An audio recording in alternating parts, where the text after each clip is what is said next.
Shalom, sahabat-sahabat Indri yang dikasihi Tuhan. Selamat jumpa lagi dalam Injil dan Inspirasi hari ini. Hari ini kita akan merenungkan Injil Lukas pasal 10 ayat 25 sampai 37.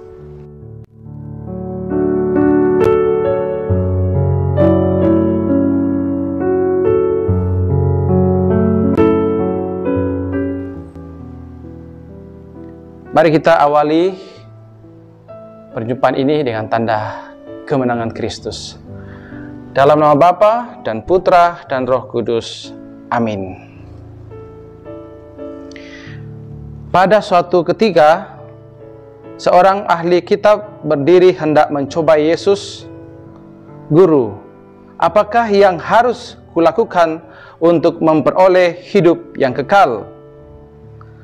Jawab Yesus kepadanya, apa yang tertulis dalam hukum Taurat?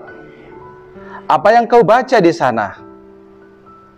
Jawab orang itu, kasihilah Tuhan Allahmu dengan segenap hati, dan dengan segenap jiwamu, dan dengan segenap kekuatanmu, dan dengan segenap akal budimu. Dan kasihilah sesamamu manusia seperti dirimu sendiri. Kata Yesus kepadanya, benar jawabmu itu. Perbuatlah demikian, maka engkau akan hidup. Tetapi untuk membenarkan dirinya, orang itu berkata lagi, dan siapakah sesamaku manusia? Jawab Yesus, adalah seorang yang turun dari Yerusalem ke Yeriko. Ia jatuh ke tangan penyamun-penyamun yang bukan saja merampoknya habis-habisan, tetapi juga memukulnya, dan sesudah itu meninggalkannya setengah mati. Kebetulan ada seorang imam turun melalui jalan itu. Ia melihat orang itu, tetapi ia melewatinya dari seberang jalan. Demikianlah juga seorang Lewi datang ke tempat itu. Ketika melihat orang itu, ia melewatinya dari seberang jalan. Lalu datanglah ke tempat itu seorang Samaria yang sedang dalam perjalanan. Ketika ia melihat orang itu, tergeraklah hatinya oleh belas kasih. Ia pergi kepadanya lalu membalut luka-lukanya, dan sesudah menyiraminya dengan minyak dan anggur. Kemudian ia menaikkan orang itu ke atas keledai tunggangannya sendiri, lalu membawanya ke tempat penginapan dan merawatnya. Keesokan harinya, ia menyerahkan 2 dinar kepada pemilik penginapan itu. Katanya, rawatlah dia, dan jika kau belanjakan lebih dari ini, aku akan menggantinya waktu aku kembali. Menurut pendapatmu, siapakah di antara ketiga orang ini adalah sesama manusia dari orang yang jatuh ke tangan penyamun itu? Jawab orang itu, orang yang telah menunjukkan belas kasih kepadanya. Yesus berkata kepadanya, pergilah dan lakukanlah demikian. Demikianlah Injil Tuhan.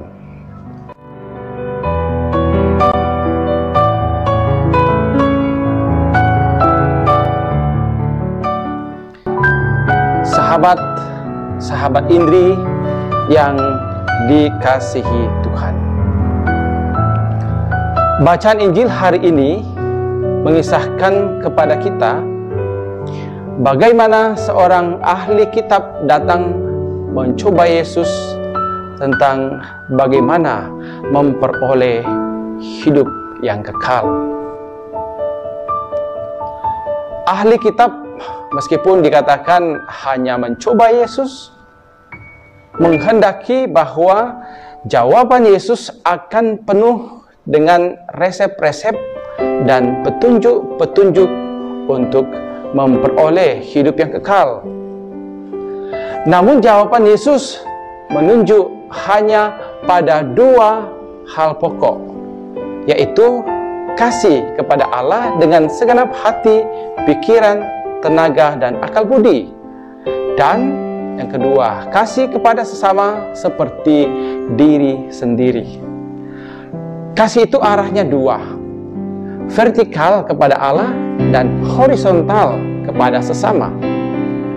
Dua hal ini tidak bisa dipisahkan satu dengan yang lainnya.